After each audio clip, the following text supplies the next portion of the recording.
All right, good evening, everyone. Welcome to the special meeting of Kimberley City Council for Monday, January the 20th, held here on the homelands of the Ktunaxa peoples. Welcome, everybody. Great to see all of our senior managers here tonight. I'm wondering, with all this talent sitting in the room at the same time, this is kind of like airplanes. Do we need special insurance just in case? I don't know. Welcome, everybody. Before we get into anything too deep, Nick, how would you like to make the introduction? Since council has not met Dean yet.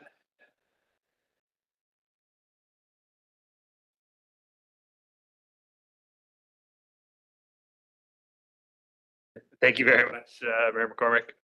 So absolutely, I think you're referring to our new Parks Facility Manager, and Dean Prediger is here with us tonight, and obviously wasn't part of the capital planning here, but we wanted to bring him and get him involved and then see the process and opportunity to meet Mayor and Council here. So I'll pass it over to Dean if he wants to just introduce himself maybe and yeah, that'd be awesome. That would be you. You're up, Dean. On the podium, please. Hi, everyone. I know everybody on this side, I think, but my name is Dean Prediger. I've lived in Kimberley now going on 10 years. Previously to coming on with the city, I worked for CMH Heli Skiing. I managed their facilities for the last 10 years. They have over 300 square foot of buildings and lodges, 3 million liters of jet fuel. We got a lot of water, wastewater, a little bit of everything. I guess I've managed with them.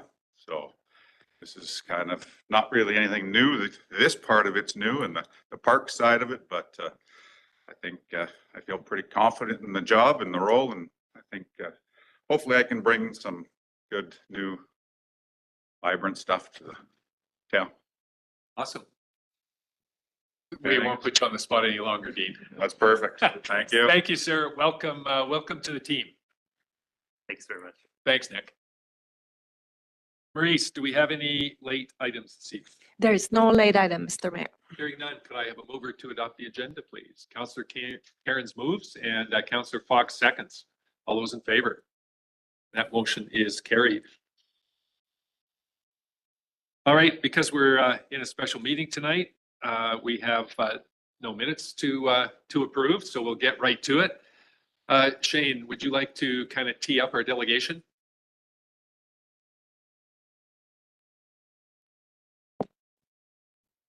Thank you, Mr. Mayor, Council. So we have Matt Smith with us here tonight. He's an environmental engineer with Urban Systems.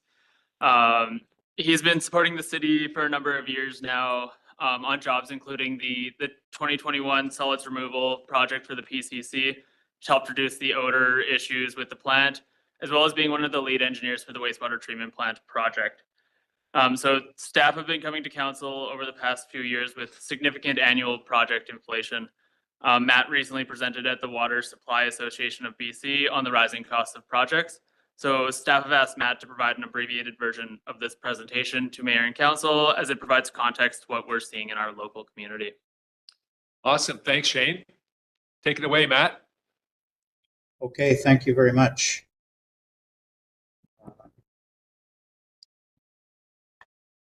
I'm just gonna pick the right one to share.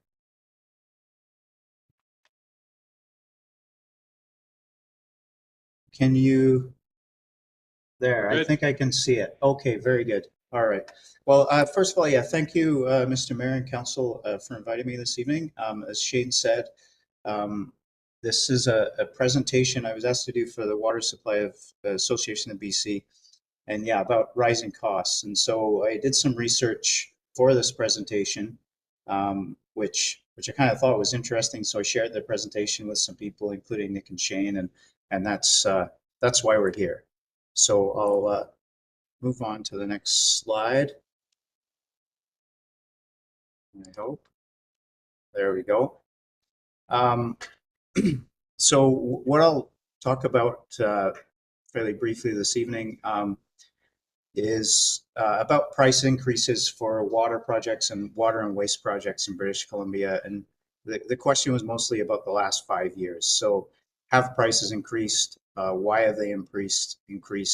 And is there something that we could do about it? And then we have some questions at the end. But you guys can ask questions. Feel free in between. So I think we all know prices have increased in the last 5 years. And one of the things we did was we compared the general consumer price index, so general inflation based on the Bank of Canada. And so for the last 5 years, actually, even including the COVID period where we saw inflation go up to, it's kind of shown around here. Yeah, you can see my cursor, I guess. It did go up around 7%.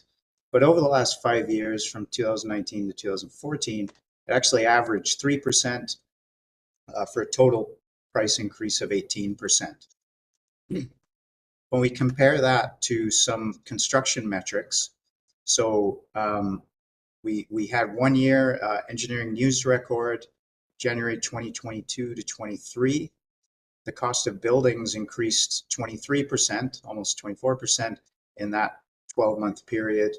And general construction costs increased 13.3%. And so ENR is it's a construction magazine, and they're one of the major cost indices that people use. So we can see that that's in 1 year. Buildings in particular have gone up more than the 18%, and general construction went up over 13%. And we'll see 13% come up again. In a parallel thing, I connected with one of the major civil contractors here in Kamloops who does a lot of work particularly in the southern interior here. And Alistair provided pricing on installation of 300 mil C900 pipes. So that's your standard blue brute, we call it. It's water main. It's basically standard water main. So between 2019 and 2024, the overall cost, so the top line here is installed C900, that went up 63% or about 10% a year. The prices, the pieces that went into that, supply of the pipe went up 56%, so just about 9% a year. Sand, the bedding sand went up 31%. Concrete went up 50%, so 8% a year. Fuel was the same. Asphalt, just about the same, 47%. And again, over that same period of time, where the C900 went up 63%, the CPI was only 18%, or 3% a year. I also got in touch with another owner, so we've been working on a project that's just in commissioning right now, a wastewater treatment plant with the Fraser Valley Regional District. And some of the work that Tarek Islam, he's their Director of Public Works, he had done some work, and so on their project. So their project was designed around 2019. They started construction, but they didn't have complete funding. So they stopped until they were able to obtain grant funding. And then that project started again in 2024. And so in 2019, they had entered some purchase agreements for some of the major pieces of equipment. They then had to pause the project and then come back and get back into those agreements. So in that time, in the 5 years, they had a 61% increase for headwork screens and drum filters, 40% for centrifuge, 80% for the conveyor that goes with the centrifuge, and 55% increase on chemical equipments. And Tarek also got in touch with other municipalities in the Fraser Valley, and they were seeing the same type of increases, so 20 to 80% in around that COVID type of area. And then other water and wastewater projects, they're seeing 30 to 40%. And some of that was within, a very short period of time. And then moving on again, so this project here is a downtown revite in Northeast BC. And so this is part of this project. It's a downtown revite, but I think, as you know, generally if you do a downtown revite, most of the underground utilities will be replaced at the same time. And so this is a project that was phased over 3 years, so 22, 23, 24. It was tendered separately each year, but the same contractor won the tender. And so year over year, for the same scope, we were able to look at the unit processes and basically look at the same scope. And year over year, the average increase was 13%, which was, again, pretty much the same as we saw with the engineering news record, except this was over 3 years, not just that 1 year. So kind of moving on from that, like we see that there was a significant increase, and it is higher than the general rate of inflation. And so we asked kind of the same people, and we looked for the same things about what are some of the reasons for these increases. So in general, there were some external factors that included supply chain issues that particularly became prevalent during COVID, but don't seem to have gotten a lot better since COVID, particularly for electrical equipment, large electrical equipment like generators and transfer switches. We're across the industry, we're having a lot of trouble securing that equipment in a reasonable amount of time. Labor shortage and cost increase is another one. That's partly to do with COVID, we think, but also in BC to do with some of the large projects. So if we look at Site C, that's particularly had an effect on the Northeast, but the pipeline going through as well just ate up a ton of machinery and labor resources. So it became just more difficult for everybody to get labor. We saw the material cost increase. So the same with some of that equipment, and also the piping that we saw. And then also regulations. So regulations have changed. We're seeing stricter regulations on construction, for environmental regulations, and for safety. We're seeing stricter regulations on things like confined spaces that require more complex, more expensive designs. And we're seeing, particularly with water, but it's coming with wastewater as well, changes in the regulation. For instance, you didn't used to have to treat for manganese or arsenic, actually, within reason, but the regulations have changed, and those things are, now we have to treat for those things. And I think you've all heard about, PFAS and things coming up with those as well. Other factors that have affected the cost have been location. Quite a lot of places that you'd be surprised, like for instance, Golden is one where we do a lot of work. Golden's on the Trans-Canada Highway. It's on the railway, but it's almost in a bit of a desert for specialist contractors. So specialist contractors they're coming from Kelowna, or they're coming from Calgary or elsewhere, and it's all live out allowance. Another big one is risk allocation, and that's kind of to do with traditional forms of contracting, traditional design bid build contracting, where you complete a design and tender the process. Those contracts are written in general, and I've seen this throughout my career, the contracts are written to put as much risk as possible onto the contractor. And contractors are smart. They see that they have to price the risk or they go out of business. And so every time we do that, while it's done, with the best of intentions in terms of reducing risk to the owner, by putting that risk on the contractor, we're actually increasing the cost of the projects.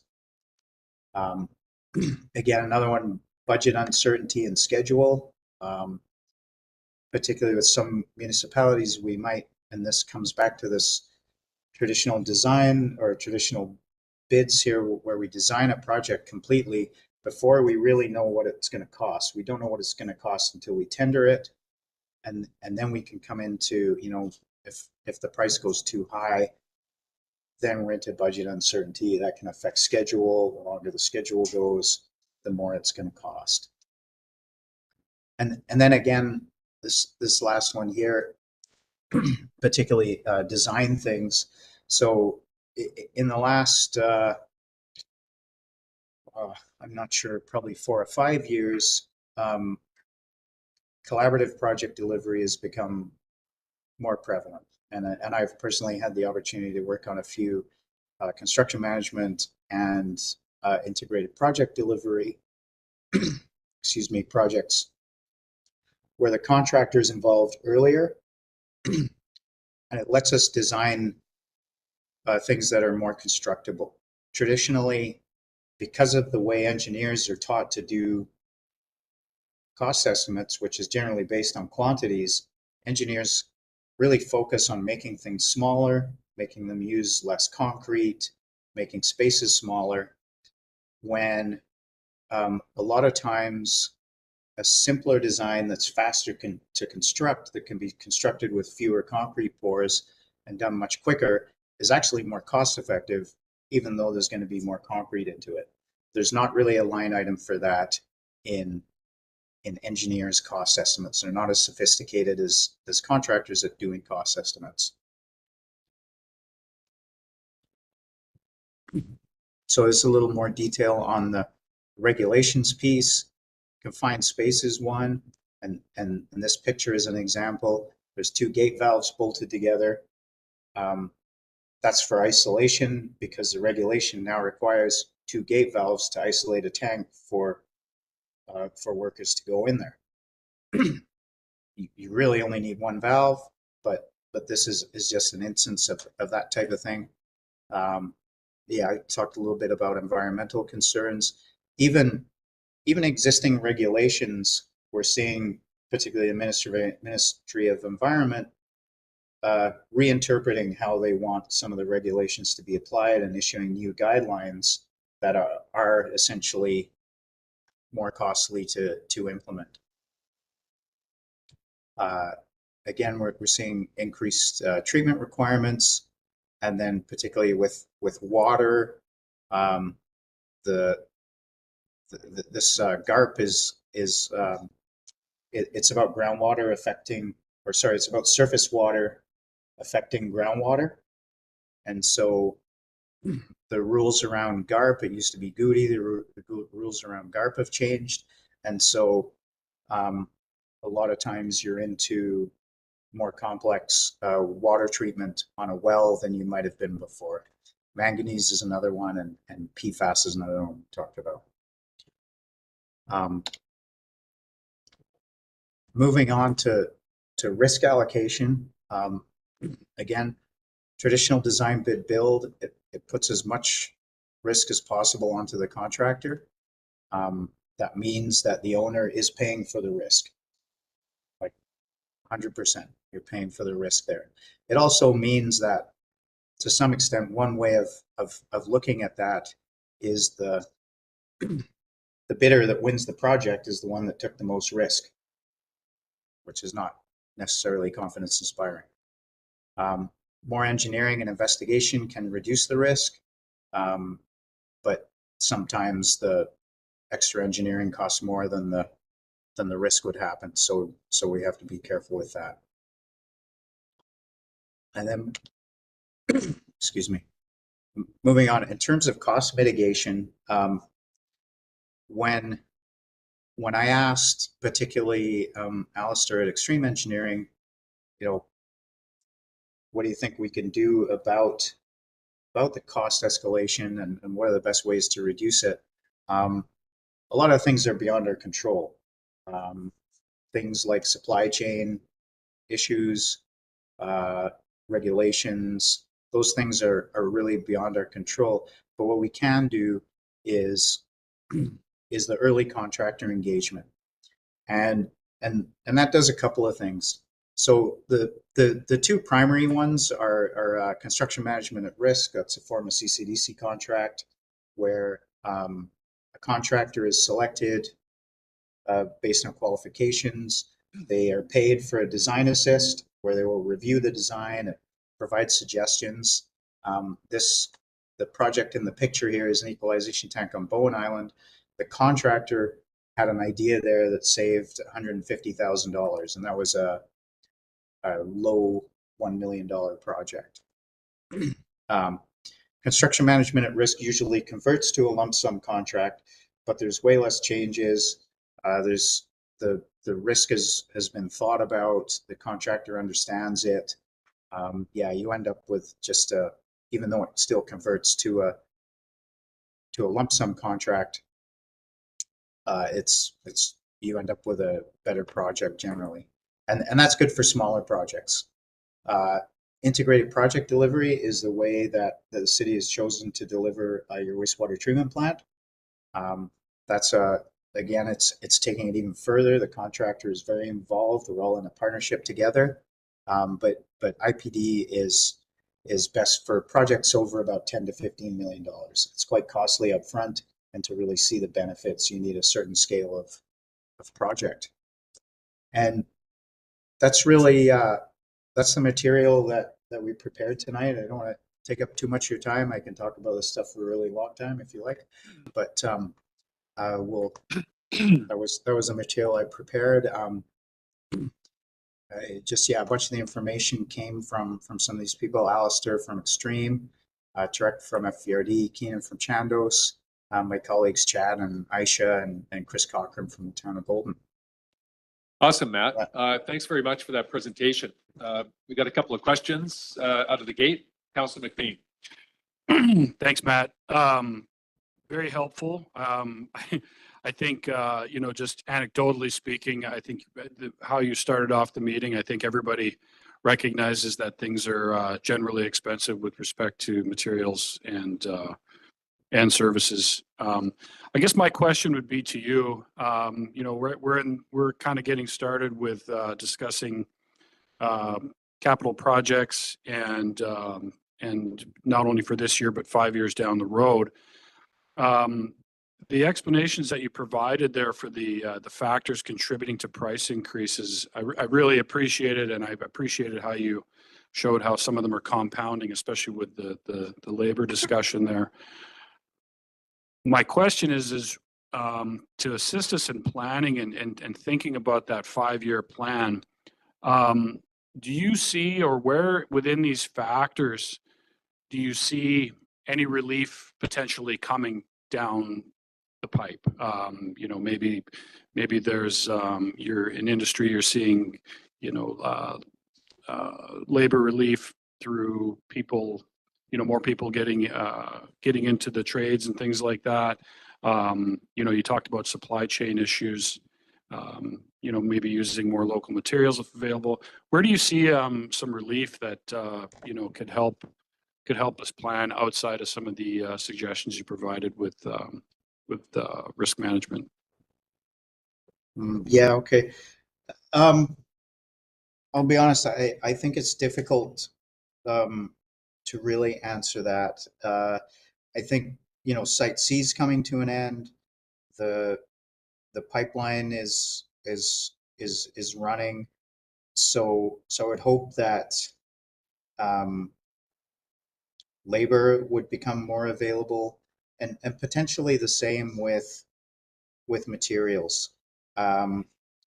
We haven't seen a big relief with materials since COVID that we expected to, and particularly those electrical issues.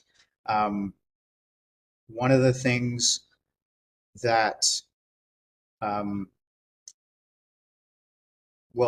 guess collaborative project delivery can assist with both of those things because it allows the contractor to plan further out. It also allows the general contractor time to engage with local resources and try to get more local resources.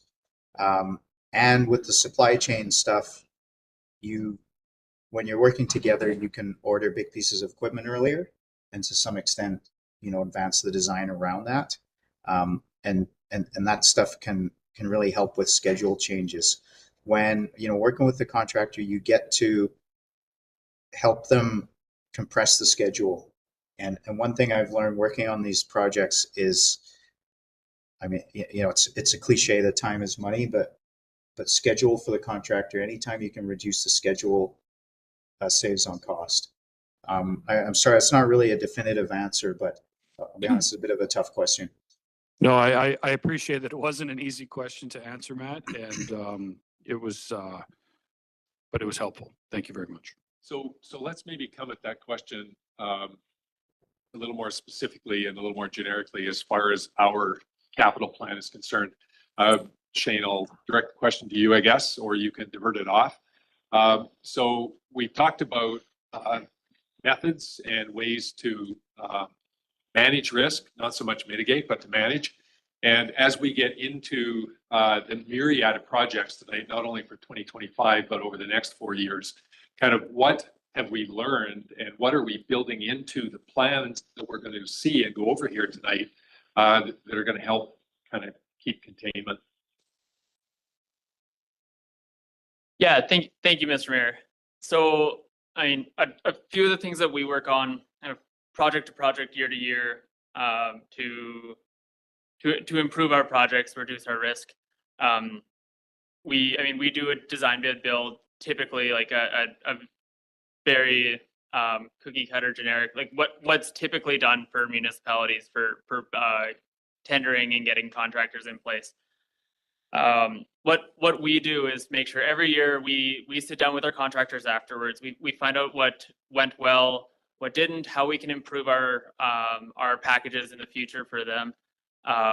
Because if our goal is to make sure that we have infrastructure that meets our standards and everything that we need for the duration of its life. But if we can work with them to determine like the easier ways to construct or slight alterations to the designs that just make it easier in general, we try and incorporate those.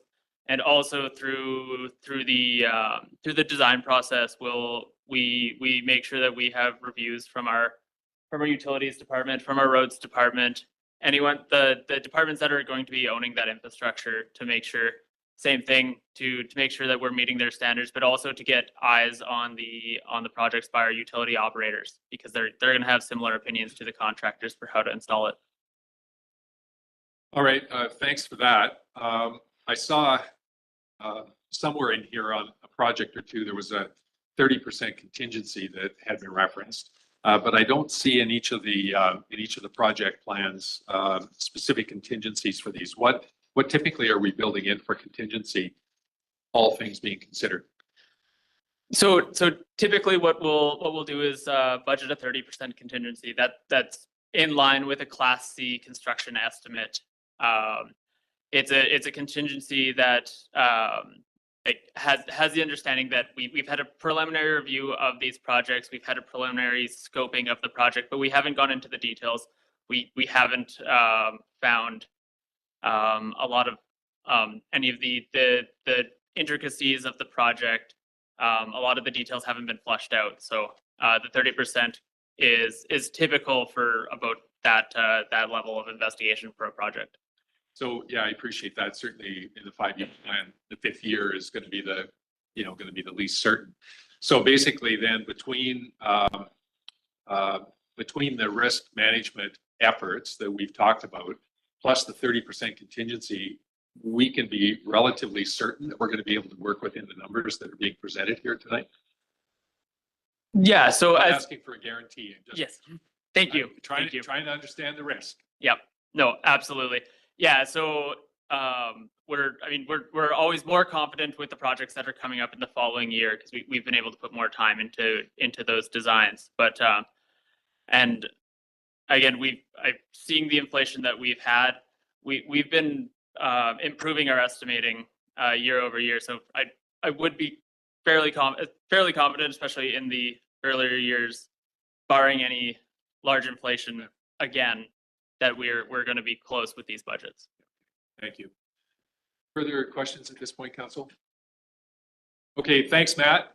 Thank you, Shane. And thanks, Matt, for the presentation. It's a good lead in tonight. And we are suitably on notice. Okay, thank you, Thanks, Mr. Mayor. Wish you all a good week. We'll chat again, no doubt. Yeah, you bet. Thanks. Bye-bye. Okay, first item up for discussion tonight is the 2024 Asset Management Investment Plan update, which I believe you're going to give, Shane, correct? Yes. Yeah, we've been kind of anxiously waiting to kind of see what's what with the update, especially given the volatility that we've seen in the last couple of years. So take it away. Thank you, Mr. Mayor, Council. Hey, hang on a second. Let's get a motion on the floor first to receive the report. Thanks, Councilor McBain, seconded by Councilor Cairns. Discussion. All Go right. ahead. So the purpose of this report is to provide council an update for the city's asset management investment plan, the AMIP, and provide a brief update on our asset management. So the AMIP is a tool that helps the city plan for maintenance, replacement, and upgrading of its infrastructure, in addition to our master plans, our IICP, so our integrated infrastructure capital plan, as well as feedback from our operators and our operations staff. The AMIP provides detailed information on asset inventories, replacement costs, and the remaining service life of assets. It was initially built in 2016, updated in 2021, and since then, city staff have been working to update the AMIP annually with the addition of new assets, removal of retired ones, and updating the existing assets as information becomes available. The most up-to-date AMIP summary is provided in the report, with some notable changes being a significant increase to the expected remaining life of the buildings due to projections from the building condition assessments.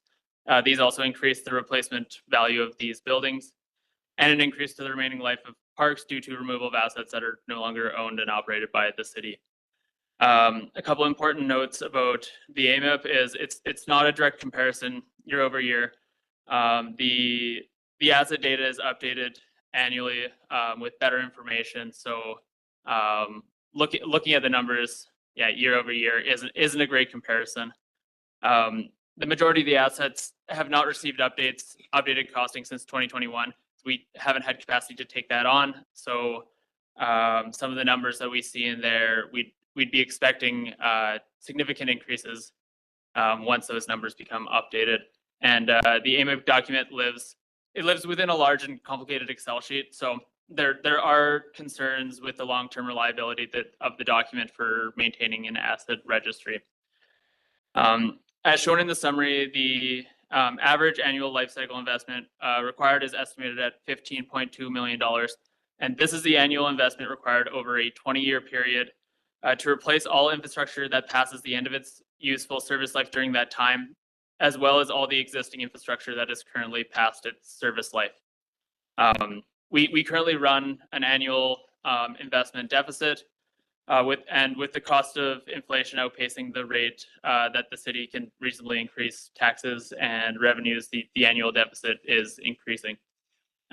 With this deficit in mind, we will continue to prioritize infrastructure replacement based on recommendations in the city's asset management documents, as well as feedback from operators and operations staff. We'll optimize our infrastructure replacement to replace entire corridors at once when feasible. And staff will continue to prioritize and maintain the existing infrastructure to extend the expected service lives. So as a general asset management update, in recent years, the city has built a robust GIS system to support the city's operations and the public access to utility and property data. We've developed a strategic asset management plan, and that provides a roadmap for developing detailed asset management plans for each asset management category. And we've updated the city's AMIP as better information has become available. This has been accomplished with internal resources, but the city does not currently have dedicated staff to maintain and improve the asset management processes. The city does have a dedicated GIS technician to maintain and improve the GIS system, and any work associated with the asset management has been undertaken as side projects for staff. So our GIS technician, Mackenzie Booth, has led the creation of the GIS system and has put in a significant effort into improving the AMIP and creating the asset management documents we have over the past few years. To continue to maintain and improve our asset management program, we need to provide full annual updates to the AMIP document, including updated costing, provide detailed asset management plans for each asset category, and integrate that data and improve our asset management practices consistently throughout the organization. Currently, we can't achieve that with the existing internal resources.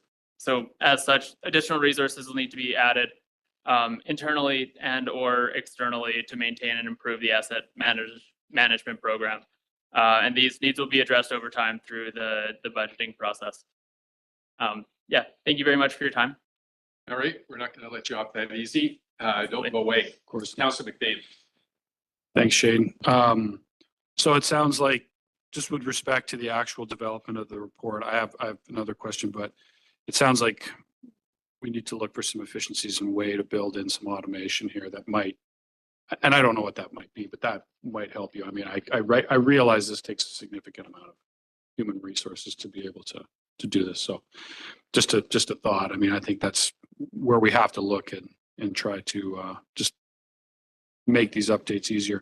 My question is, you know, the cycle, the $15 million a year to get caught up, or over $20 million a year. Obviously, right now, that's really difficult to do. I guess my question to you, Shane, is, you know, a lot of things that we're dealing with here, you know, with respect to the fleet, you know, vehicles are, you know, they're produced, they have a design shelf life. There's nothing we can do to really control that. You get what you get. This thing's going to last this long. We tend to, though, build roads. We tend to build buildings. We tend to create other infrastructure based on, you know, design norms, North American design norms. Is there any thought to going through and analyzing and trying to think outside of the box to not only extend, obviously you want to extend the life of your fleet through good maintenance and all these things, but through better design, roads, buildings, all of these types of things, to not just accept what the norm is what we've dealt with, and try to exceed that, and try to understand maybe if the cost of having a more robust system or a more robust design at the outset is going to save us money down the road. Because right now it's just, we could, even if we threw this money out, we'd be at the cycle of a new infrastructure deficit in 20 years, right? Like, so to me, it seems like there needs to be a lot more thought put into the longevity of design. And I'll have some questions for Ryan coming up in the road design, especially, that I think would be worth exploring. So yeah, is that something that folks have even considered? Yeah, absolutely. That the alternative construction methods and alternative designs and thinking outside the box is one of the things that we've been looking at like to try and combat the inflation that we're seeing and still replace as much infrastructure as we can. I think one of the things we'd look at there is for the gravity system, lining the sewers rather than doing typical full excavation for the replacements, as well as lining those manholes as well to reduce the I&I. We're with the wastewater treatment plant, we're very mindful of the operational and the replacement costs and how to build that so that like maintenance is top priority. It's efficient, it's easy, and we're able to rely on parts that are locally available in stores rather than farther and farther away from us. That makes it more challenging. But yeah, we completely agree.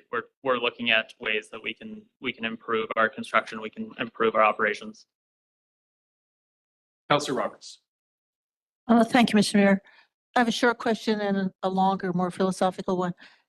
Do bridges fall under roadway? Pardon me? Do bridges fall under roadway?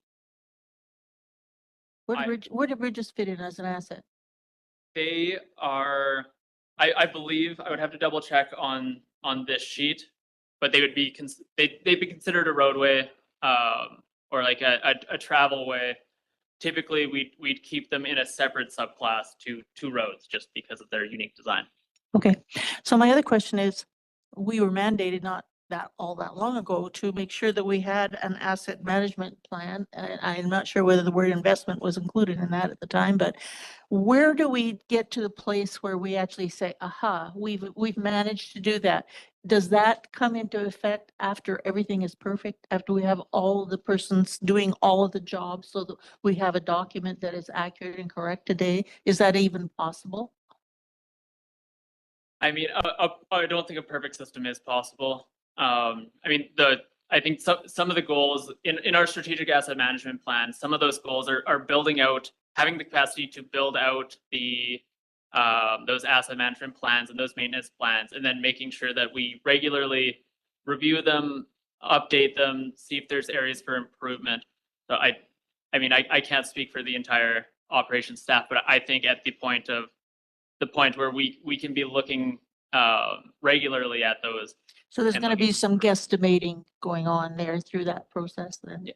Absolutely. Yeah. I mean, asset management is not it's not a perfect science, and you have to make a lot of assumptions.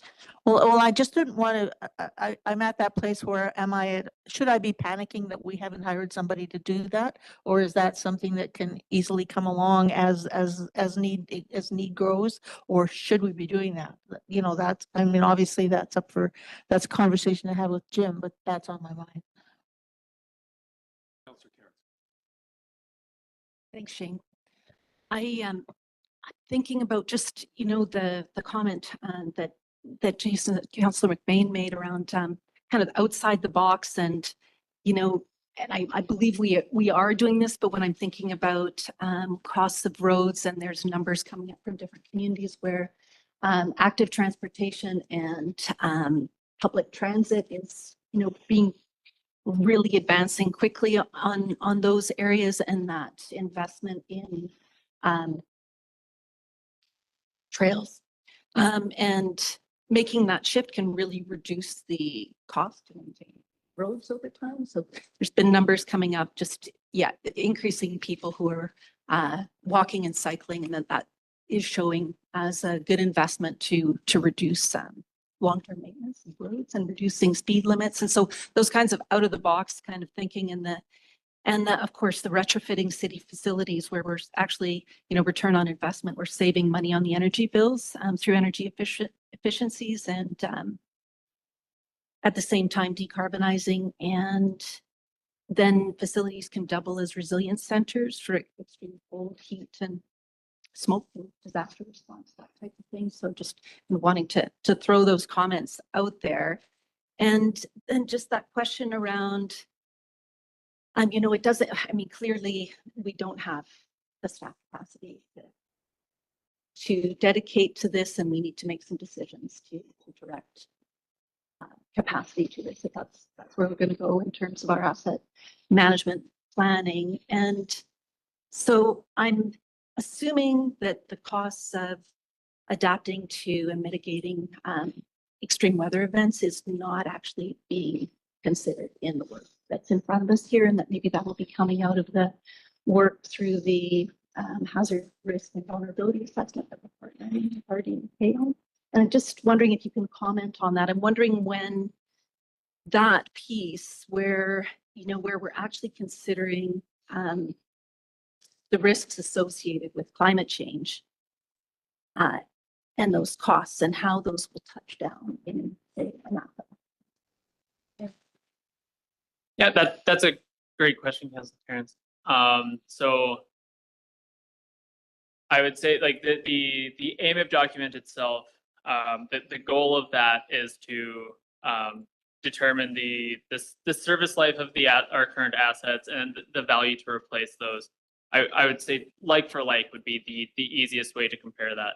I think the goal of our designs are to design for that resiliency and design for that long-term service life. So I think making sure that we have the parameters that we need to make sure that we're achieving that. I think the best time to be implementing that would be in the design stage of those projects. So we'd be seeing that through the initial designs, and I think that would be in most detail in year one of the 5-year plan, as we fleshed out those designs and what that looks like for each specific asset as they come up. But I agree, as a general blanket, we'd be looking at, it makes sense that assessment would be where that comes up. Thanks. I just one further. Hang on a second. Go ahead, Nick. Maybe I'll just add to that. I think the one thing that the asset management planning can help with looking at these climate change risks and stuff like that would be adding in our natural assets into the asset management plan. So monetizing what the value of the watershed is, what the value of Mark Creek is for drainage and storm systems like that, putting dollar values to that, and then putting contingencies and building up those reserves to replace those or supplement those if needed in the future due to a wildfire or flooding events and things like that. Thanks, Nick. Further? Yeah, just, in terms of kind of the bigger picture, would you say, I mean, does the timing of our capital projects kind of reflect, does it take into account the vulnerability of our assets to extreme weather events? Like, I guess, it's a whole other overlay, but really in terms of that long-term planning, what we're getting 1, 2, 3. Yeah, absolutely. And our IICP, so our Integrated Infrastructure Capital Plan, one of the factors that we take into account is the capacity of our infrastructure. So for example, Kimberley Avenue, that's coming up, I believe, in 2027, realigns the town site storm, all the stormwater from going down from town site over to Wallinger, where we've had flooding in the past, down Kimberley Avenue and out to Mark Creek. So that reduces the loading on an area prone to flooding. So we are trying to take into consideration the climate change and the risk to our infrastructure. Absolutely. Yeah, Councilor Fox. I'm just wondering, because we have all these like ancient buildings and we talked about like natural asset management and all of that, but are we ever looking at it from like heritage asset management? Because some of these buildings have to be encroaching on 100 years old and have long shelf lives of whatever, and there's like pots of money you can access for like when you declare things as heritage sites and those kinds of things. So is that something that's been looked at all? I personally can't speak to the heritage sites specifically, but we are always looking at opportunities for additional funding sources externally from the city. We've been successful with a fair bit of grants in the recent years, and we're continuing to look at that quite heavily. Yeah, I think with respect to the pardon me, the facilities, we're referring to the 30 some odd facilities that the city actually owns. But some of them, sorry to interrupt, some of them are like 100 years old now too, though, aren't they? Like ones that were. I don't think so. What's the oldest building we have? City Hall. I wouldn't be able to. City Hall is probably the oldest building we have. Is that something we've done an investigation of though, of like where things are coming and if there's value in that? Mr. Mayor. No, I'll ask them at the podium. Yeah, not to my knowledge, Councillor Fox on the heritage side. Mr. Mayor, if I may, Thanks. there are 2 buildings that have been considered heritage buildings, and they're both on the Sullivan Mine property, the powerhouse and the garage there. Those have been handled through Heritage BC. So those are the only 2 I know of, though. Right, and they're owned by. Thanks for that. Councillor Dunback, go ahead. I just have a question about the infrastructure and the lining of infrastructure that has run its course and it lining. Does that reset it back to 100% duty cycle, or is it a decreased duty cycle for that? And I wonder about the impact of all the new development all over town, the increase in head pressure, and how how that's all gonna work, because essentially as we reduce the volume of those pipes and with increasing, if that's part of the equation, and yeah, mostly is it returned to 100% duty cycle, or is it? So, sorry to interrupt, Shane. Can we defer that question to the discussion on the project side of things? Sure. Yeah, we're just focusing in on the asset management plan right now, at kind of that higher level. So we'll come back to that, Kevin.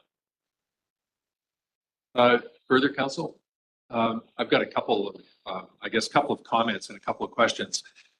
I know, getting back to what Councillor Robertson said, you know, we're wired to measure progress. This is where we started. We had the asset management assessment done in 2016. Here we are in 2025 now, almost 10 years later. What progress are we making? And I know Jim and I have had several conversations about that. And in the last 4 or 5 years, what we've gone through with inflation and with kind of all of the other impacts on what we're doing, it's extremely difficult to look at to define what progress is. You know, how it's not linear, which is typically how we look at these things. I look at that chart and I think I see a little more optimistic. I'm looking at the numbers, and some of these numbers are pretty big. The 15 million annually, and we're spending 6 to 8, you know, roughly each year. So let's call it half of what the plan says we should be spending. But that doesn't take into account any of the granting structures that we put in place for the 80-20 or the 70-30 or whatever the share is. And particularly for water, wastewater, storm, and roadways, there are and will be grants available. Whether they line up specifically with the project, I guess remains to be seen. But at the end of the day, it's unreasonable to think that we won't get any grants for any of those projects that we have coming forward. And that's going to close that gap to some degree. The other thing that is distorting the numbers here is the wastewater treatment plant. I know we've talked about that. We've had updates in the past, Shane, but that's such a big project on one line item that it is distorting what that bottom line looks like. And if you took the wastewater treatment plant out of that equation, the numbers aren't quite as disparate as what they appear to on the chart. I guess there's one thing that bothers me most, I think, has to do with the expected remaining life, because, you know, expected remaining life can be measured, you know, plus or minus. And in 2016, pardon me, the sum total of all the assets in 2016, the remaining life was estimated to be about 45%. And in this particular update, it's showing at 33%. I mean, I get that, you know, plus or minus some margin, but that's a significant deviation downward. I would have thought with all of the investment that we have been making that we would have at least maintained, if not moved up a little bit, you know, for the positive side of things. Can you comment on that? Yeah, thank you. Thank you, Mr. Mayor. So I think what we're seeing too is a significant increase in some of those, some of our assets that are past their service life, but are still in operation. So the biggest one you're seeing is the wastewater treatment plant. I think in the 2016 AMIP, it was estimated at $35 million. And we're currently estimating that in our 2024 AMIP at the project cost of that 90.6. So that projects like that are skew these numbers a fair bit. So once that replacement wastewater treatment plant comes online, you'll see a correction of that expected remaining life as we get a $90.6 million of assets coming to a brand new full service life. So it skews both ways. Absolutely. Okay, fair enough. Thank you for that. Okay, last call for questions for Shane. Thanks, Shane. Thank you. Appreciate the all the answers, and stay tuned. There's more to come. Okay, next up we have the 2020. Oh, hang on a second. We have only put the motion on the floor. So I'm going to call the question on a receipt of the report. All those in favor? Any opposed? Motion is carried. Okay, next up we have the 2025-2029 capital and non-capital project plan. So it basically says here preliminary capital and non-capital plan, Krista. So what I'm going to do is not put a motion on the floor as of yet, because most of the motions, in fact, all of the motions that follow this are looking for approvals that are probably not appropriate for preliminary plan. So barring anything that needs to change, we'll just do your presentation and then we'll receive your report and move forward with those other resolutions. Excellent. Make sense? Yes, absolutely. Awesome. Thank you. So yes, thank you, Mayor McCormick and council. Tonight I'm bringing forward the preliminary capital, non-capital plan. This plan has been in large part with the help of my colleagues here, built with the information that they've provided. And I thank them for being here tonight to answer any questions that you may have. Delegate them right off. Yes.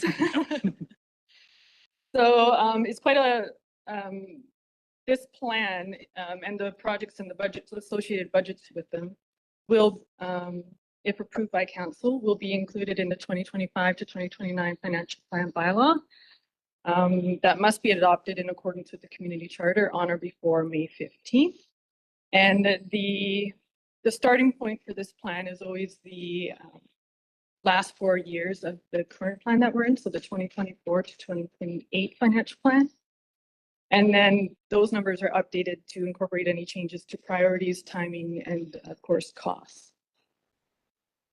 So it's quite a lengthy document. It's primarily built with the detail of each project for 2025.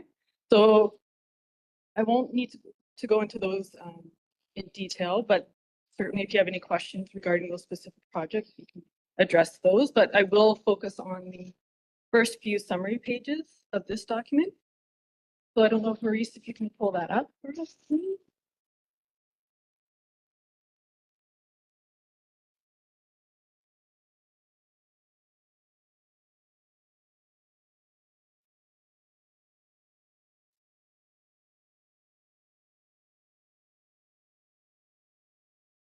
So just while we're waiting for that, Krista, Sure. so non-capital being defined as not creating a capital asset. That's correct. Is that it based on a dollar amount or kind of what designates where it becomes a capital asset versus?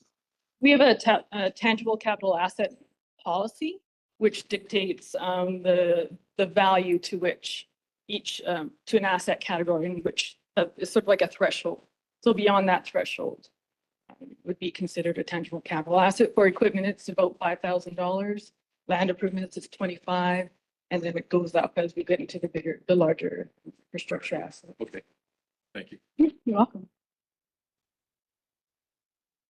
Yes, so on this first page of this document here, we're going to talk about the capital project funding.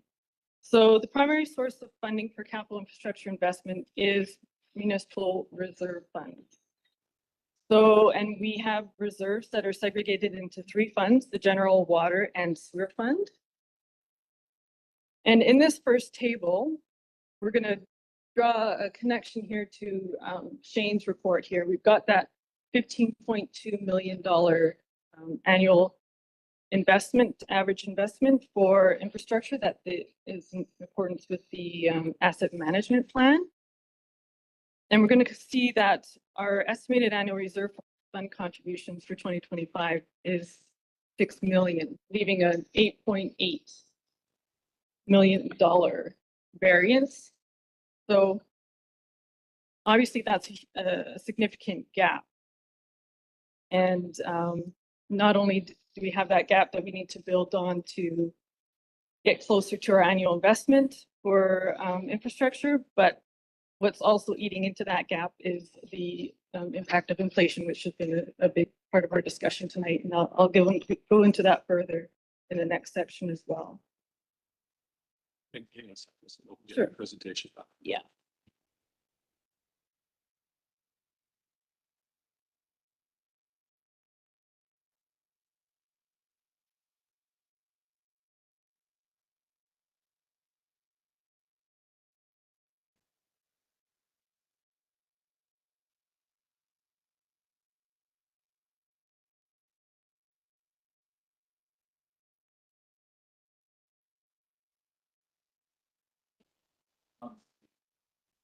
It is. Yep, Councilor McGuire.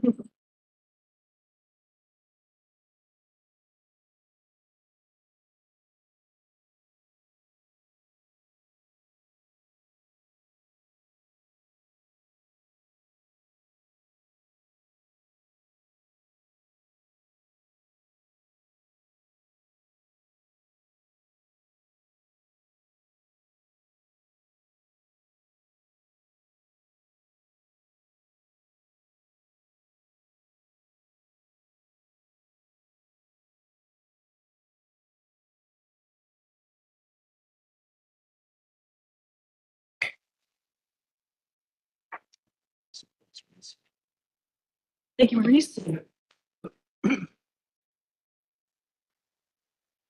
Right, so where I left off here was that $8.8 million variance.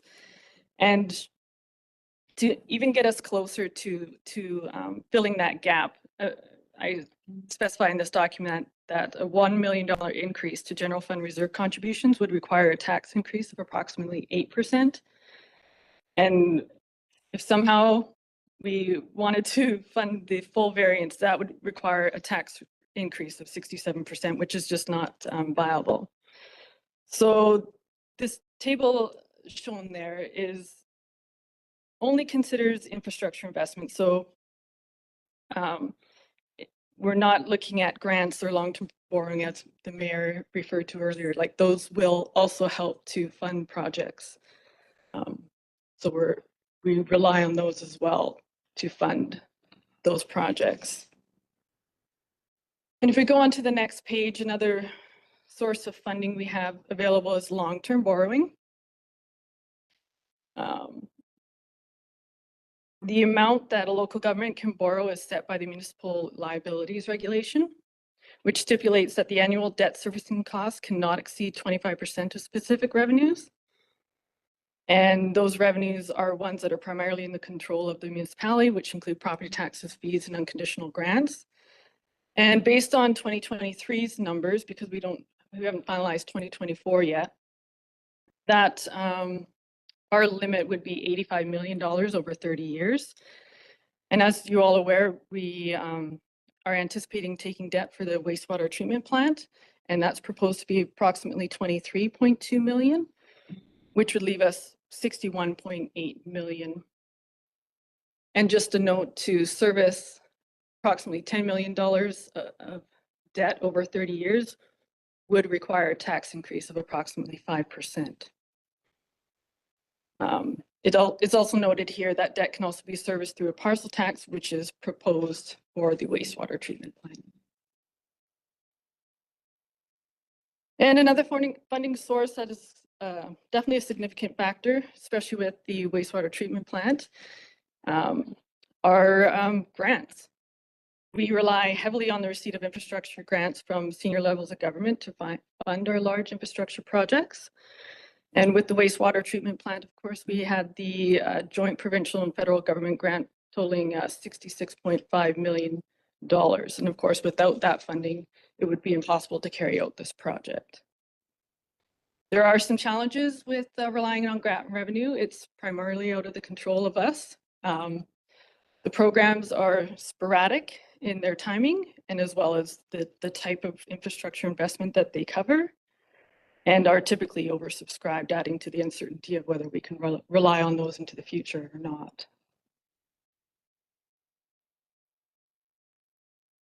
So if we move on to the next page, I'm going to refer back to the impact of inflationary adjustments. This table presented here has been is showing an infrastructure project for a typical one block of road within the city of Kimberley. And what our operations team has come up with is they've identified the type of cost and what that amounted to in 2020, and then what the proposed amount in 2023 to 2024. And now on the far left, on the far right column, you'll see what the impact of that inflationary increase has been on each of those categories. So in 2020, the cost would have been 900,000. 2023, 2024, it's up to 1.5 million. And if we break that down further to match the categories of our reserve contribution or reserve funds into water, sewer, general, you can see that the water inflationary increase impact is 62%, sewer 71%, and general 65%. So if we take that on to the next page there and compare that to our reserve contribution. Can I just make a general comment there? Yeah. One thing that I found very interesting. Water is the biggest killer of roads. And what I find interesting on there is actually the best bang for your buck that you're getting with respect to inflationary pressures is the storm sewers. It's one thing that Kimberly lacks pretty dramatically throughout town. It really caught me as interesting. This is a really helpful chart or table, whoever put this together. And it's just an anecdote that you get a lot of bang for your buck with good stormwater design. And it's the one thing on here that's at the least. Great observation. So here, when we compare the inflationary increase from 2020 to 2024, compared to our reserve contribution increase over the same time period, you can see that the entire reserve contribution increase is going to inflation rather than addressing that gap between reserve contributions and the annual average investment in assets.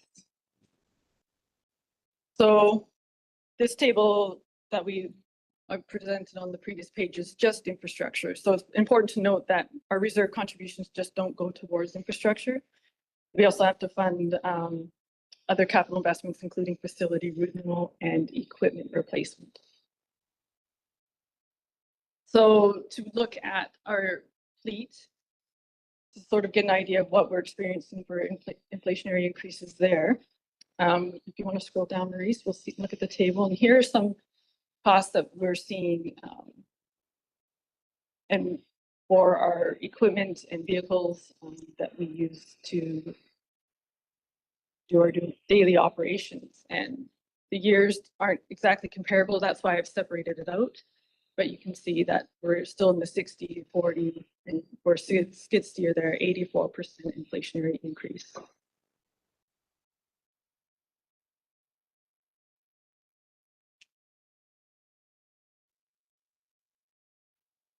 So if we move away from just looking at reserve contributions and actually look at our reserve balances and what we have in the capital plan and how they are impacting our reserve balances, we'll go to the next page here. So with our proposed capital, non-capital projects, the impact to our reserves over the next 5-year period is detailed in this table here. You can see our water fund starting in 2025, we've got 5.1 million, but by the end of 2029, we're down to 2.1. Similarly with the sewer, we are starting out at 2.4 million in 2025 and down to 1.7 in 2029. When we look at general fund, it's a little more stable. It takes a dip in 2026, 2027 to fund some of these projects. But it is important to note that with reserves, most of them are earmarked for specific purposes. And there's typically stipulations that are attached to the reserves that are set by policies, regulations, or external funding agreements. So even if there's ample reserves, they may not be available for the expenditures that we need them because of these stipulated uses. So what I've done in the next table is sort of identified for our general fund. If you want to scroll down to the next page here.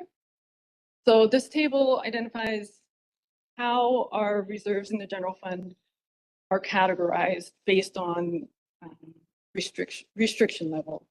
So you can see of that 13 million in 2025, 8.67 is legislative restricted. So that means there's some sort of either a funding agreement that says how we must use those funds, or in this case, it's primarily made up of our land development reserve, which has broader ability to spend those funds, but still restricted on how we can the use of those as per the community charter.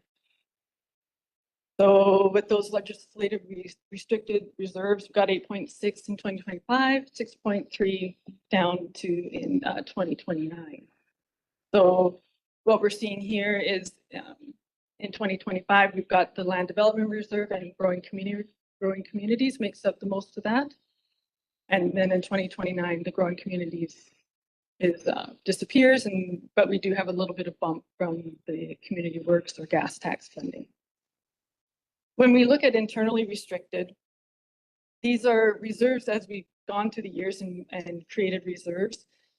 They've been specified for a specific use internally by council.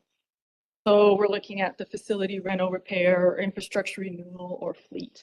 So these are internally restricted, and council has the potential to change those if they so wish. And then we go down to the unrestricted, where there's been no designated use assigned to those.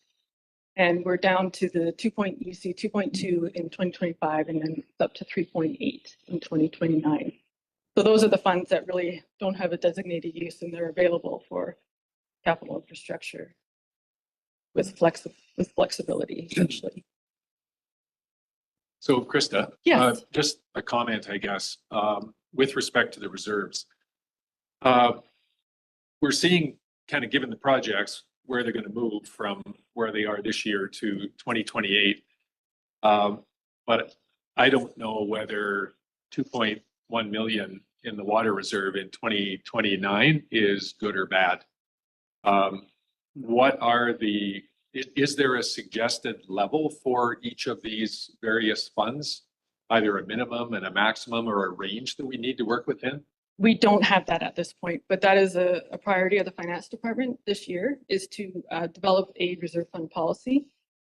And that would help stipulate the use of, we can define the use of for these internally unrestricted reserves.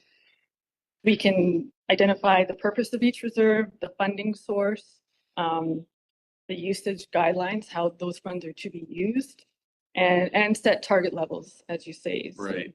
minimums, maximums. I think the kind of a big deal over that 5-year period is replenishment of those reserves, and when and how much to take tax increases to be able to facilitate that. Yes. And without knowing kind of what the range is in there, or what the ideal level is, it makes it difficult for us to take a look and say, well, we need to add an extra 1% this year, or 10% in 2028, or whatever. Right.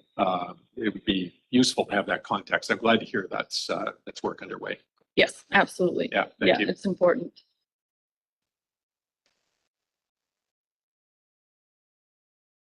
Okay, so if we move on to the next page, Maurice, we'll actually look at what we're proposing for capital investment over the next 5 years. And there you can see that it's $132 million worth of capital investment, but again, it's being skewed by the wastewater treatment plant. Subtract that 90. That's right. So it's, you can see 2025, 2026, 2027, the sewer fund, we have the big investment into the wastewater treatment plant for those years.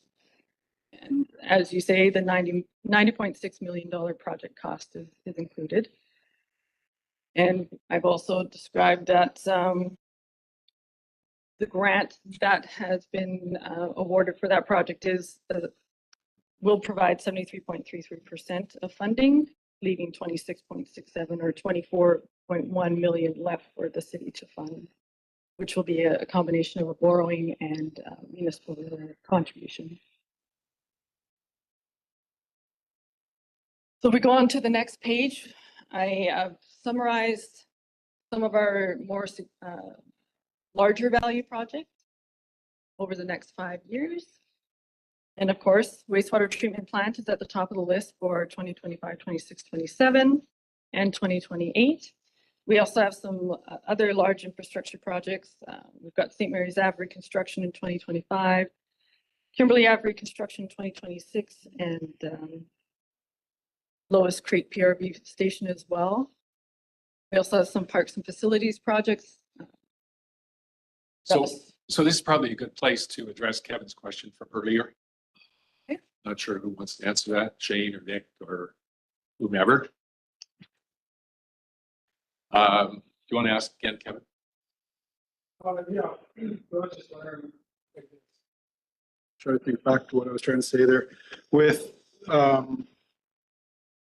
if we can save costs by lining existing infrastructure, that we have with this liner, does the liner give us 100% duty cycle so that, say that chunk of pipe had a 25-year lifespan, does it now have another 25-year lifespan, or do we have a 12-year lifespan?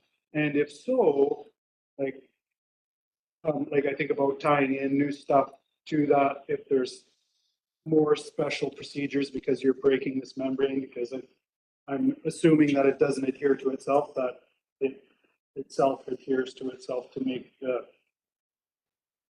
so I guess the direct question is to reduce costs, if we can line infrastructure that we have, do we get 100% duty cycle out of that? Yeah, so thank you, Councillor Dunneback. So if first part there, so when we're looking at projects that are potential candidates for lining, we're looking at the piping that's there and making sure that it's the correct size to take in the volumes that need to be taken in from above it for the life cycle that liner would have. And then for life cycle, we're typically replacing our concrete, our asbestos concrete, and our clay pipes with the liner, and those had service lives around 50 or 60 years. The liners have a service life of around 70 years. So we're putting in a better product than was there before. And for your point on the reduced volume of that pipe because of that liner, typically we're replacing it with a material that's a lot smoother than the previous one. So the smoothness of that pipe allows for a faster flow through there. So it is an offset typically, but it's something we look at. Okay, yeah. I guess is there areas where we can do more lining than having to dig up to reduce cost? Have we looked at that? Yeah, absolutely. We have in our capital plan, the Morrison Sub sanitary sewer is up for lining in 2025. We have the storm main on Swan Avenue in 2026, and then we're building a registry of utilities that are good candidates for the lining in the future as well. So we have that. Yes, we are looking at areas that would make sense for lining. Our question would be like tying into that line that's been sleeved, I'll call it, and breaking that membrane. Does that reduce it, or is there a special procedure, I guess, so that we can ensure that if we have a new build tying into an old line that's been sleeved, that it's not going to jeopardize that? Is there some sort of so those sleeved pipes are cured in place up against the previous pipe. It's my understanding, with not having done it myself, but talking to the operators, is that it's a little trickier to tie in. It's manageable. It's just making sure that you're connecting to that pipe, that secondary pipe. Okay. So Thanks. yeah, thank you. Thanks, Shane.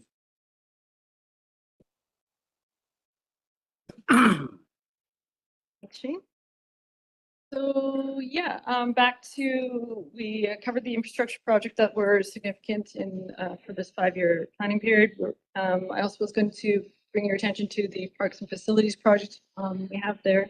At the top is Civic Center Chiller, Kamiko Gardens Rejuvenation, Center 64 Stage and Landscaping, all in 2025, as well as the Civic Center slab and boards in 2026. So those are some of our significant projects happening in the next 2 years. You'll see I've put some note symbols there next to a couple of projects. Marsden Street Active Transportation, that's a grant dependent project, as well as the UV treatment at Mark Creek Head Tank there. And that $5.8 million I've noted is a preliminary amount, and the final budget will depend on the outcomes of the interior health application and the subsequent design.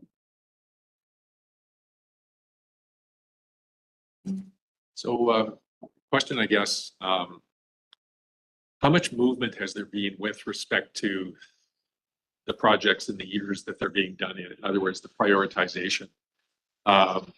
And what are some of the reasons or the criteria that are used to determine whether they're deferred or taken in the current year? I think so funding is primarily the reason for moving around. If there's grants that we might be able to take advantage of, those will be bumped up. And similarly, contributions to reserve balances of reserves might force us to defer or delay projects. Thanks, Kristen. Welcome. And then if we go to the next page there, we've organized it just in a different way here, showing some road program projects. So you'll see we've got the St. Mary's Ave there at the top in 2025, Kimberly Ave reconstruction at 2.1 in 2026, as well as 8th Ave 800 block road reconstruction of about $1,081,000 in 2028. You'll also note that each year, in each of the years, we have an allotment for an annual road rehab program. And that's just a base amount to address roads that are deemed priority based on the pavement condition assessments. There's a question? Sorry. Yeah, go ahead, Councilor McBain. Yeah, I guess this is one thing I think I'd like to see almost a little bit more prioritization over how we manage our water with respect to our roads. I've really seen the benefit of having that, that a roughly $400,000 allotment every year, and it does help in taking care of some of the problem spots in town that have been basically byproducts of poor design and ad hoc design back in the mining days and stuff. And I guess this would be to Nick and to Ryan. Do you guys see any benefit to shifting priority a little bit throughout our entire road and infrastructure on trying to manage our stormwater conveyance throughout town, giving that a higher priority than maybe just the asphalt, like the finish side of things? And a case in point is some of the recent work that we've done. If you look at the design that was put in place on 4th Avenue, and now granted, I could go into roadbed issues and stuff like that too, which Nick, I know you're well aware of. But what you don't see in those new designs that we've done recently is the frost heaving, the little pickaways and things like that. They're all resultant of water. So anywhere that we've done recent upgrades in our stormwater management, the roads in theory are going to do better. So I guess it's just a question to you. Is it worth revisiting how we prioritize on how the finished product looks, rather than trying to make sure the guts of the roadbed and the water management should be prioritized higher? Yeah, great question, Councilor McBain.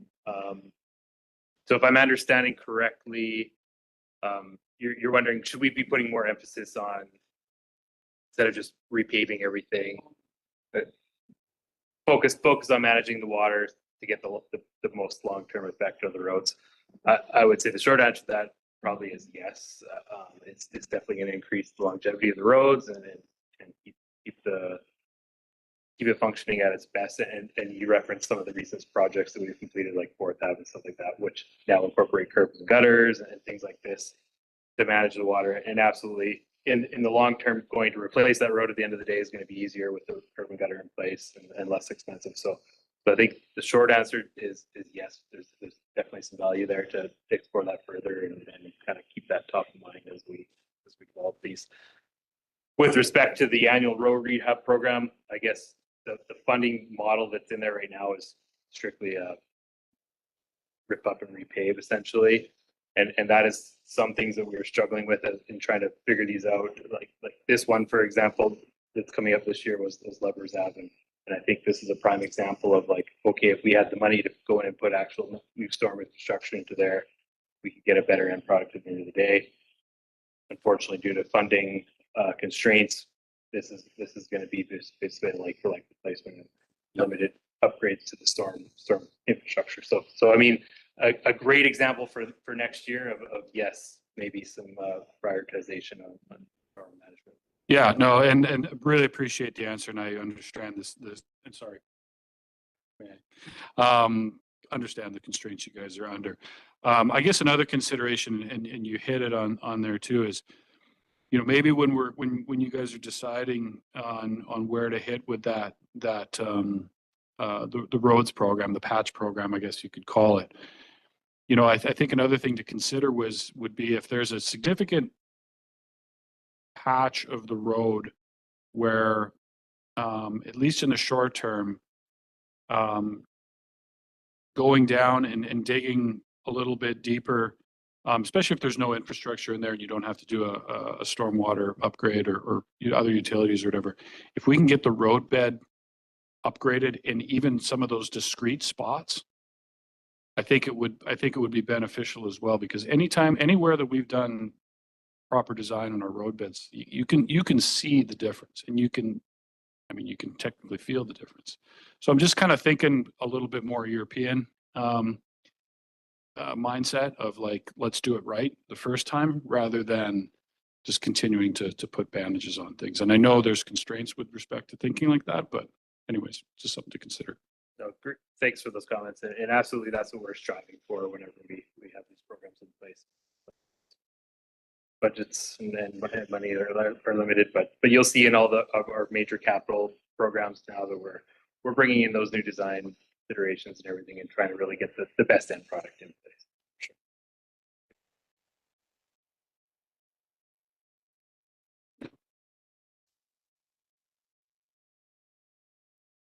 Okay, so I think we can, if we move on to the fleet replacement summary, this is showing all the replacements that are planned for vehicles and equipment. You can see we've got the significant ones on top of each year here: the boom truck, snow blower, Zamboni, which is planned to be EV in 2025, as well as the Sandy truck and water utility truck in 2026, and the tandem dump truck down there for 300,000 in 2027. Go ahead, Councilor. Did we just not get a brand new Zamboni? Pretty sure I remember unloading it. Yeah, thanks, Councillor Dunneback. Yeah, we did receive a new Zamboni, I think it's 2 years ago now. And this one is going to replace the other Zamboni that's down at the Marysville rink. So the Marysville will get an EV down there. What will happen is the Civic Center will be now brought down to Marysville, and the new one will go to the Civic Center. Oh, okay. Yeah. Thanks for clarification.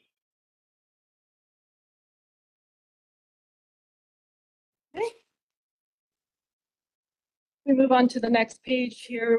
We've got a table showing projects that are depending on other funding sources. So as I mentioned at the top there, we've got Mars. Sorry, Krista, for interrupting. On the slide that was back on the fleet replacement, Mhm. what, I know there's a wide variety in here. What are we looking at in terms of life expectancy on these heavy duty guns? Sanding truck, for example. Yeah, just Sorry, What was the question? One more What's the time? life expectancy for some of this heavy gear that we're purchasing? We're keeping it at about 20-year lifespan. That seems to be the best number. We're getting a lot of bang with our units that we're getting out there. So Yeah. So the units that these are replacing are 20 or 20 plus years? yeah, they're about 20. I feel like it's 16 years, the sanding truck that we're replacing. It's about 16, 17 years. But we're also trying to get in there before we have the major breakdowns starting to occur. So as they're starting to age out, yeah, we're balancing it out. Cool, thank you. Sorry to interrupt there, Krista. Not a problem. Try and be a little quicker. So as I mentioned, this table details those projects that are relying on other funding sources. So I had mentioned previously the Marsden Street Active Transportation will rely on some grant funding. And there has been active transportation grants that we've been successful in the past and which are typically 70% funded. And the remaining 30% would be up to the city to fund. Some other projects there, we've got the Morrison Sub PRV, which is which has some funding from a developer. And then another proposed active transportation project in 2026, 2027 would similarly be funded through an active transportation grant. And again, as I mentioned, the UV treatment at Mark Creek Head Tank, we would be relying on grant funding for that as well. So let me ask about that. We get kind of dispensation every year for being offside. We require two, filter. We only have one. We had a situation down in the Marysville Arena a number of years ago where we were getting this every year. It was okay. And then one year, suddenly it wasn't. You must do this right now. What's our risk here associated with deferring this project? Because we have been deferring this for a while now, and it looks like we have deferred it to 2027. What's our risk factor associated with that? Great question, Member McCormick. We are working very closely with Interior Health Authority on this. And you're right, this is something that's been in the works long before I started here.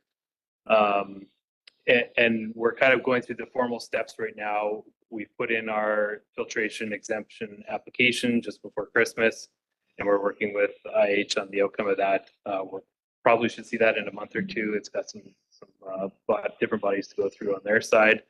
And then that document's really going to dictate, I'm assuming, number one, whether the UV treatment's really required here in Kimberley, and two, they're probably going to put in some timelines with that. That being said, they do understand our financial limitations. This is a significant investment for a small community. So I would think they'd be willing to work with us on timing and realistic timelines for putting that in place, as well as also funding opportunities for the province or the federal government to actually implement and install this if required. Yeah. So is this one of those projects from a technology point of view where we're going to have to get engineering done up ahead of this? Absolutely. Yeah. It's a significant project and will require third-party engineering. Now, is that separate from what we have here identified as this project? We do have a separate design in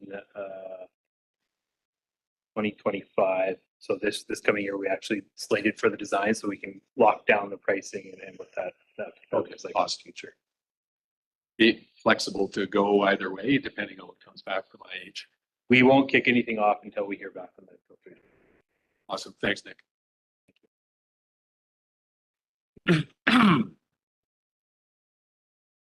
Okay, which leads us into the next table, which is project planning. And near the top of that, you'll see the UV treatment for Mark Creek Head Tank. We've got the assessment design engineering years 2025 and the hopeful construction year 2027 there. And this lists all those projects where they're spanning a few years to account for engineering design or assessment in 1 year and then following up with the construction in the subsequent year or subsequent years. But as what comes with that is that the estimated budgets and anticipated timing of these projects may need to be revised depending on what comes from the assessment or the design and engineering. So it looks like we have about a dozen this year. It's a huge number. We're going to be able to get that done. Yeah, these are completed. It's a combination of external engineers that we hire third party and some of the smaller projects we can complete in-house. Yeah, that's pretty busy. Councilor McDavid. Nick, I asked about this before, and I thought, have we thought about or talked to like the, you know, our accessibility committee? I'm just looking at the Pete de Platzel stair repair, which will probably be a fairly decent chunk of change for something that we know we need to replace. But now we have a decent trail that goes up that hill that really essentially gets you to the same place. Any more consideration or maybe kind of consultation with that group to maybe consider just removing it, not dealing with it anymore? A great question again. We haven't started those discussions, but that is definitely something we can look into connecting with the accessibility committee. I know they reach out on other aspects as well in terms of building condition assessments and facilities. So I think there's definitely some collaboration that can happen with that committee. And I know that we do have a year scheduled in here for 2026, but this year is really going to be a feasibility assessment and kind of make sure that it is something that we want to move forward with, depending on the thoughts. Is this the one that's closed? It is. Yeah.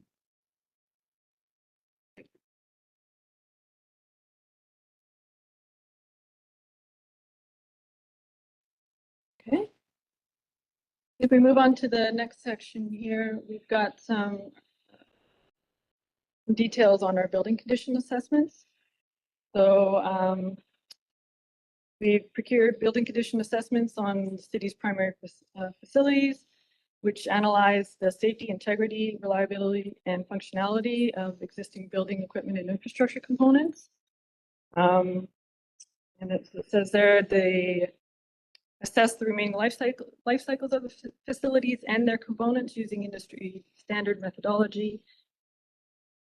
And we use these to inform the timing of future and capital investment to ensure the safe operation of our municipal buildings. So as of right now, the table includes the ones where the building condition assessments are complete. There are ones pending for the Library Museum, Centennial Hall, and Conference Center that we don't have in time for this report. So you'll see there at the top of the list is the Civic Center, and the 5-year total is 4.3 million. And if we go out beyond to the next 17 years, the total for that building is 6.2. So by far the one needing the most work. And if we look again at the 5-year totals and where they rank, we've got the Marysville Arena at 2.1, Public Works buildings at 1.2, and Center 64 at just over $1 million. And if we compare those numbers to what we can actually do with the funding available, I've got that table below that's showing what we are actually investing in those buildings for comparison purposes. And this is over the next 5 years and what can be funded. So one other report we have that's going to be material to this is the ICE report. That it impacts 3 of these. So it's going to be a while yet before we actually see what the picture looks like with respect to the ICE services, right? Correct. Go ahead, Councillor Fox. I just have a question because there's like the numbers from the building whatever it's called. And then there's like the things that we actually can afford to do, but I don't know what we're not doing. Like there's no, like, I don't know what the actual things that like nowhere there's an itemized list of like, these are all the things that need to be done. So I know, so, or we have any kind of sense of like, are we putting some major priority thing on the back burner because we don't have money? Like probably not, but yeah, I just feel like there's holes in the information a little bit. Yeah, thanks, Councillor Fox. So that top table is strictly from the building condition assessment reports, which probably maybe you haven't seen those. There's a number of them that we haven't brought to council because they haven't been completed yet. So So I think what we can do in future meetings here is ensure that we have all the updated building condition assessment reports brought to council along with the 3 new ones that were made last year. And that provides the itemized detailed list of all the recommendations that are in there, which is this table. Now, obviously, we can't afford to do every single thing in those, so staff are kind of using that information to best prioritize which projects are going to come forward and into the 5-year plan. Yeah, go ahead. Yeah, no, I realize that it's like, also, I mean, no one really wants to read like a 300-page document. This is already really long. I get that. It's just more that I just don't, like, I don't know if it's something that everyone else knows and I don't know, or if there's like a big list, or that was more just what I was wondering about, because I was sort of fuzzy on sort of the specifics of what actually happened. Okay. Yeah, no, some of the BCAs have been brought to council previously, but it's worth an update for sure. Yeah, I guess where do these numbers come from? And what are we waiting for with respect to another set of BCAs, or kind of Yeah, there's the 3 that are coming pending this year, the library, museum, city hall, and conference center. So once we have those reports in, I think it'll be a good update, good point to bring those and make sure everybody else has all the relevant information as well. Thanks, Nick.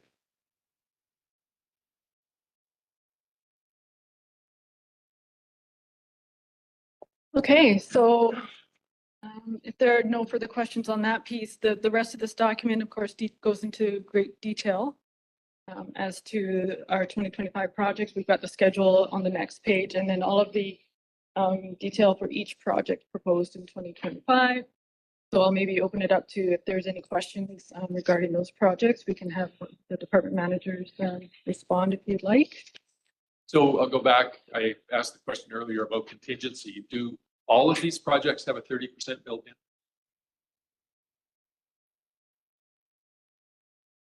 Oh, not every single one, though. It's based on the level of design that we have at the time of building the budget.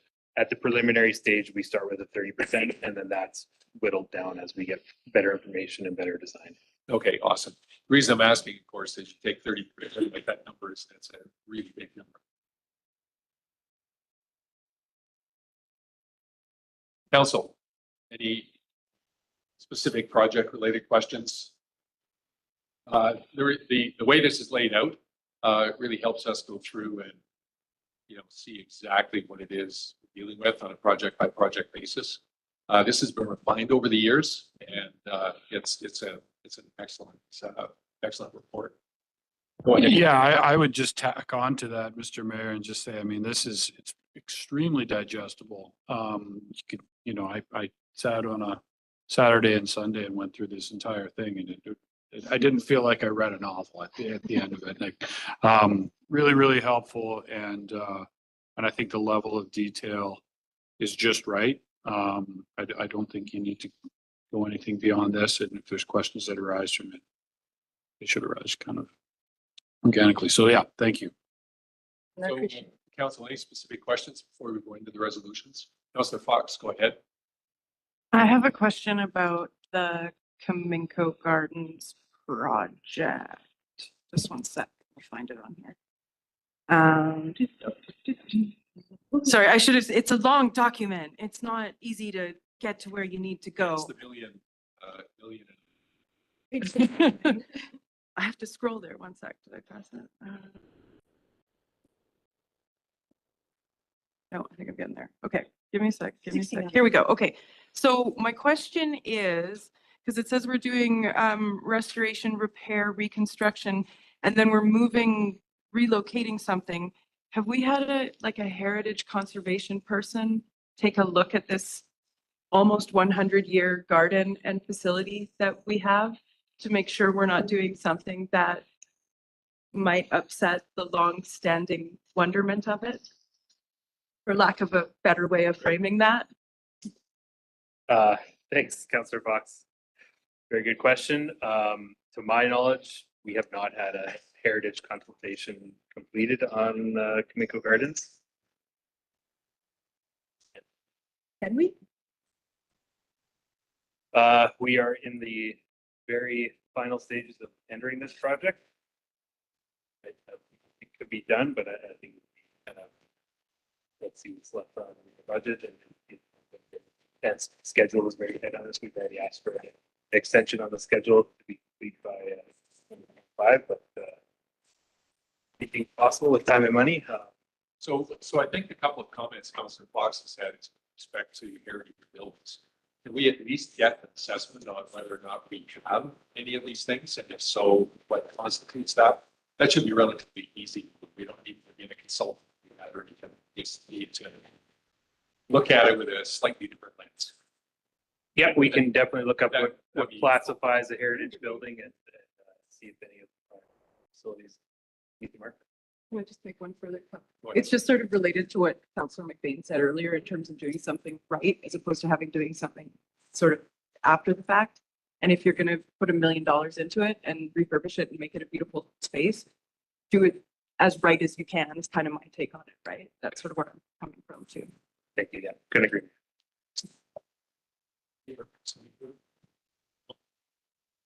Okay, we've got a number of resolutions to go through. First of all, let's do the receipt of the capital and non-capital project plan. We'll remove the term preliminary. Move receipt, Councillor Roberts, thank you. Councillor Karen seconds. All those in favor?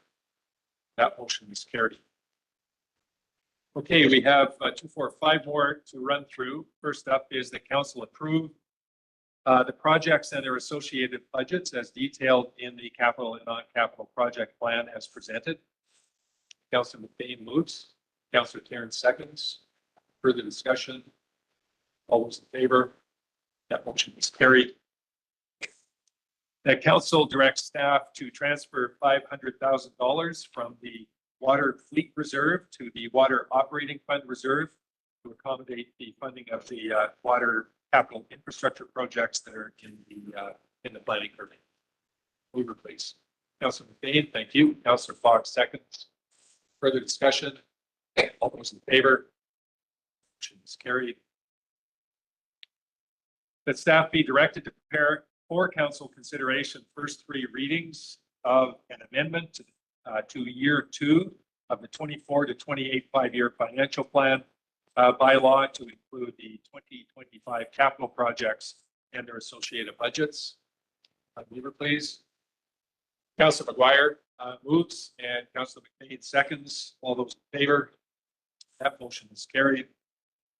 The council directs staff to prepare a reserve fund expenditure bylaw to authorize the expenditure of $1.34 billion from the Growing Communities Fund reserve in 2025 to fund a portion of the Civic Center chiller and wastewater treatment plant projects. Councillor Roberts moves and Councillor Karen seconds. Further discussion? All those in favor? That motion is carried.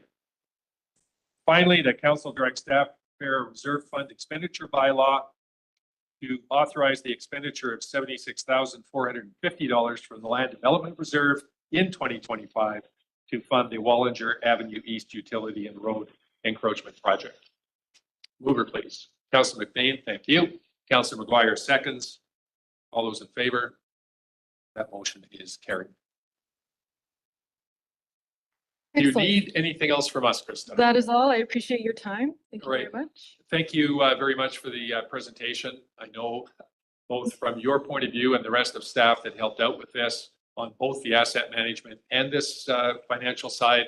Thank you very much for all your hard work on this. It pays to do the documentation up front. It's going to help us get our decisions made at the table and ultimately help you guys get the projects completed on time and on budget. So thank you so much for all your hard work. Okay, move adjournment. Councillor Dunneback moves and Councillor Fox seconds. All those in favor? Any opposed? The motion is carried. Thanks, folks. We're done. Thanks, Woody. See you soon. Yeah, thanks everyone.